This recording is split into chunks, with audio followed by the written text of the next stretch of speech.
Sara Duterte pa rin. Oo. Kasi nasubukan na natin yung Marcos ngayon eh. Lalo naghirap ang Pilipinas eh. Taga Bicol yung asawa ko eh. Taga Pulang de Albay. Ano ma'am, Remulla. Bakit? Ha? Bakit pa kayo?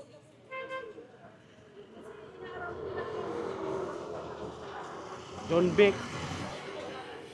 Okay naman kasi performance naman sa DILG. Diba? Kaya siyang ano ko, ang bato ko sa 2028 presidential election. Diyan lang sa apat na yan. Si ano lang, Lisa Hontiveros. Kaya ano, alam niyo yung mga problema ng bansa natin. Saka kaya niyang matransform yung bansa natin. Na parang Singapore. Ganun na lang. Siyempre malakas dito. Kasi ito rin na nagdala sa kanya eh. Si Bibi Sara. Oo. Yan din nagdala eh. Wala namang iba eh. Bakit po sir? Ano po yung magandang plataforma po ni Bibi Sara? Hindi kasi siyempre may pruweba na siya eh. Nakita na natin yung Davao eh. At saka yung mga ano sa Davao, siyempre napatahimik nila eh. Baka sakaling sa buong Pilipinas, madali nila yung sitwasyon na gano'n. Di ba? Oo. At Tatay Digong, pinatahimik eh. Eh siyempre, anak yan. Susunod lang yan. Ayun, malamang. Ayan na rin talaga. Sineni po. Kasi po, sa kanya ko lang ay yung ako po ng ano, yung taon na lang po ng Pilipinas. Si Sara na lang, mas maganda pa. Para tumino yung mga adik. Si Lenny. Bakit sir? Bakit Lenny kayo sir? Ano, legal counsel siya, alam niya yung ano. Siguro political advisor pa yan. Ngayon, Sara na ako ngayon. Oh, Sara sir. para gumanda yung Pilipinas. Yun lang. Kanino po kayo boboto sir? Sara Duterte. Para mabago yung Pilipinas.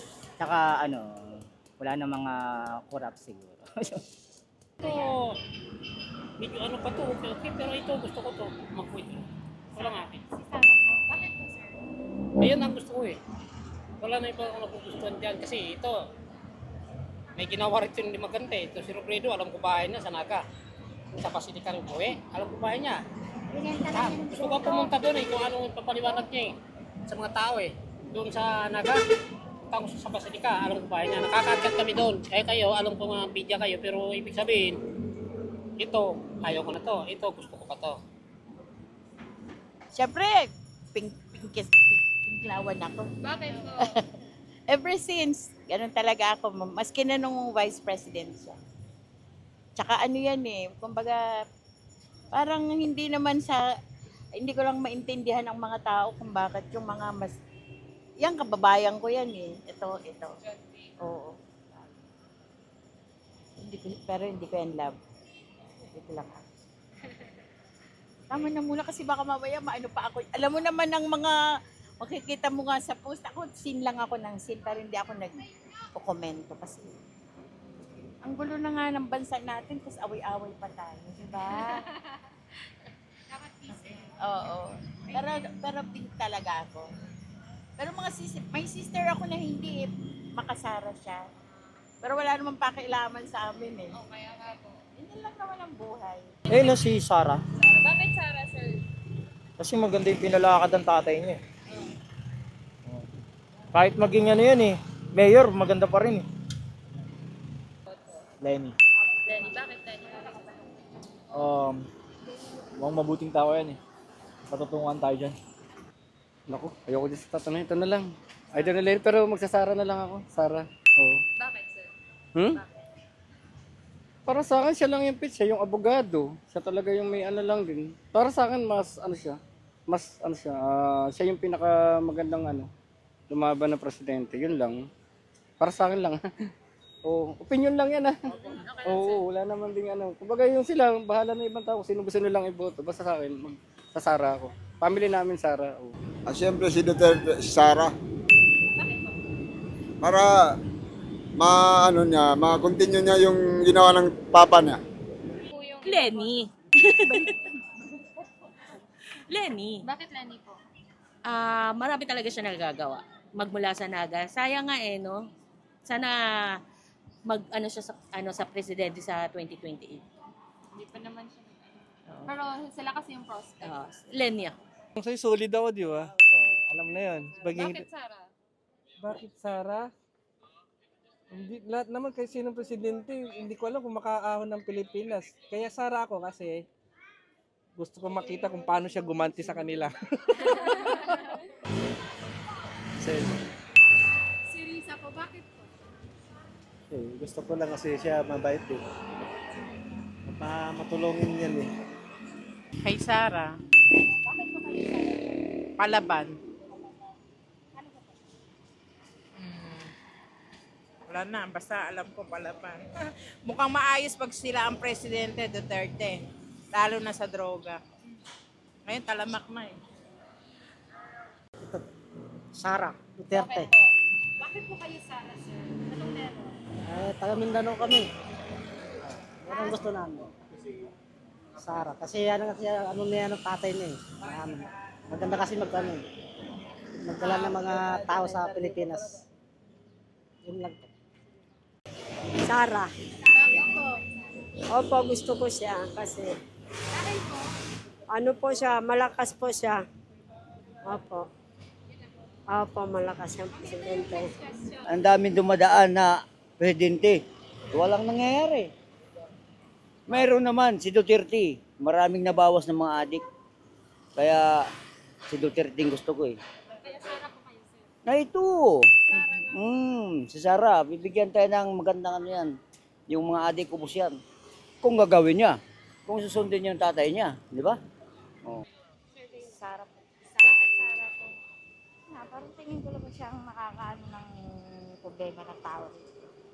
Ano natin? Siyempre ito. Bakit sir? Kawigan namin yan eh. Hindi naman sa ganon, may nagawa na eh. Sa track record, may kita nyo. Lalo na yung asawa niya. Wala, maganda kasi mga anti mga drugs. Para walang drugs, wala rin magre-rave. Ganun po. Sara po. Bakit Sara? Gusto ko pong ibalik yung ibalik yung pangano ni Duterte po. Yung sa tatay niya. Maganda ho kayo po, wala ka. Maganda po sa amin. Para mawala yung mga adik. Adik po. Wala na yung mga droga dito. Salamat, sir. Sa 2028, sir, sino yung boboto mo? Sa apat na tatakbo. Lenny po. Bakit Lenny? Kasi may nakikita akong mga plano niya para sa bansa. Sara Duterte. Bakit po? Kasi maganda siya magpatakbo ng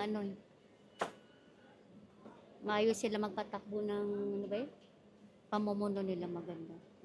Si John Vic Remulla, medyo maganda yung mga niya, sa trabaho. Ewan ko lang sa iba, kung sa akin siguro, medyo okay sa akin. Ang mga Remulla, mukhang may maganda silang ginawang sa trabaho. Si Sara Duterte po. Bakit Sara po? Ano po kasi yung tatay niya eh. Maganda po magpalakad yung tatay. Yun lang po. Okay naman sila lahat. Kaso lang, ito masusukot to kasi taga Cavite yan. Sir Remulla po. Maganda po ba yung pamamalakad? Ganda. Okay naman yung ng Cavite. Kaya okay sa akin to. Siguro si Sara. Sara Duterte. Maganda yung pangalakan niya, tsaka tutong katao siya. at magiging maayos yung ano natin, bansa natin.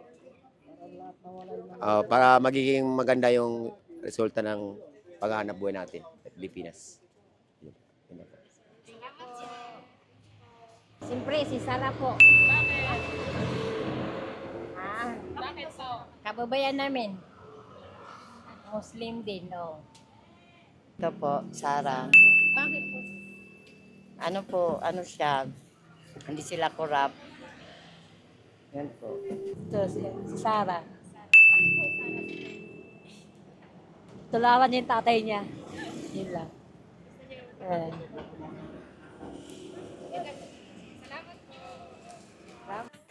Si Sara. Bakit Sarah po? Para mabago naman yung ano natin.